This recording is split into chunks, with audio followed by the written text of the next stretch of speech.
রামপুরহাটে SFI প্রকাশ সম্মেলনে উত্তেজনা। ইপ্সিতাধরের বক্তব্য চলাকালীন উত্তেজনা ছড়ায়, এক ব্যক্তিকে সরিয়ে নিয়ে যায়, পরিস্থিতি স্বাভাবিক হয়। রামপুরহাটে এসএফআই প্রকাশ সম্মেলনে সেখানে ধুন্ধুমার পরিস্থিতি তৈরি হয়। ইপ্সিতাধরের বক্তব্য চলাকালীন উত্তেজনা ছড়ায়। রামপুরহাটের ঘটনা, এক ব্যক্তিকে সরিয়ে নিয়ে যায় পুলিশ, তারপর পরিস্থিতি কিছুটা নিয়ন্ত্রণে আসে।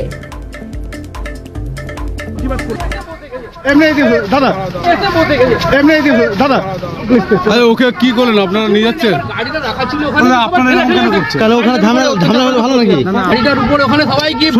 আপনার বাড়ি কোথায়? আপনার বাড়ি কোথায়? আপনি কি তাহলে কেন প্রতিবাদ করেন? প্রতিবাদ করেন, আমার গাড়িটা রাখা ছিল, সবাই ভেঙে চলে সব বসে গেছে।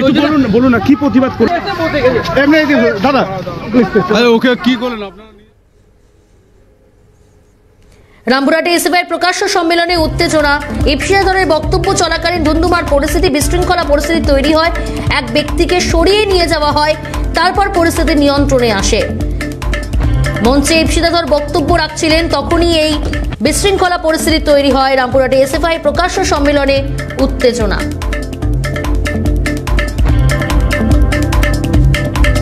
কি জানিয়েছেন ইপ্সিতাধর শোনাবো আপনাদের।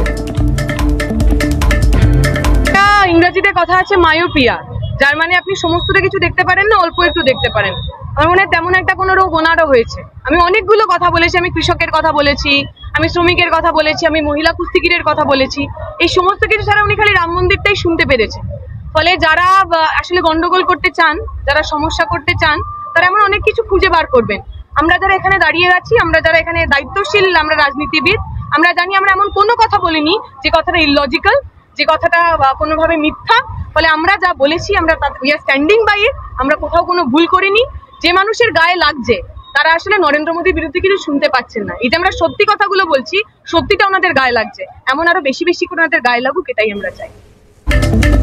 কথা বলবো, টেলিফোন লাইনে রয়েছে প্রতিনিধি ভোলানাথ। ভোলানাথ, ঠিক কি ঘটনা ঘটেছিল? দেখো, যে ঘটনা হচ্ছে আজকে এসএফআই জেলা সম্মেলন ছিল, সেই সম্মেলন ছিল প্রকাশ্য সভা, এবং সেই প্রকাশ্য সভাতে ইপ্সিতাধর তিনি যখন রাম মন্দির এবং হিন্দুত্ব রাজনৈতিক নিয়ে যখন কথা বলছিলেন, সেই সময় কিন্তু রামপুরহাটের এক বাসিন্দা তার প্রতিবাদ করে। এরপরেই কিন্তু উত্তেজিত হয়ে পড়ে কর্মী সমর্থকরা। তো ঘটনাস্থলে তাকে রামপুরহাট থানা পুলিশ তাকে সরিয়ে নিয়ে গেলেই কিন্তু তারপরে পরিস্থিতি স্বাভাবিক হয়, যদিও তিনি কোনো রাজনৈতিক দলের কর্মী না বলে জানিয়েছেন। একেবারেই ধন্যবাদ ভোলানাথ। কথা বলছিলাম প্রতিনিধি ভোলানাথ চক্রবর্তীর সঙ্গে।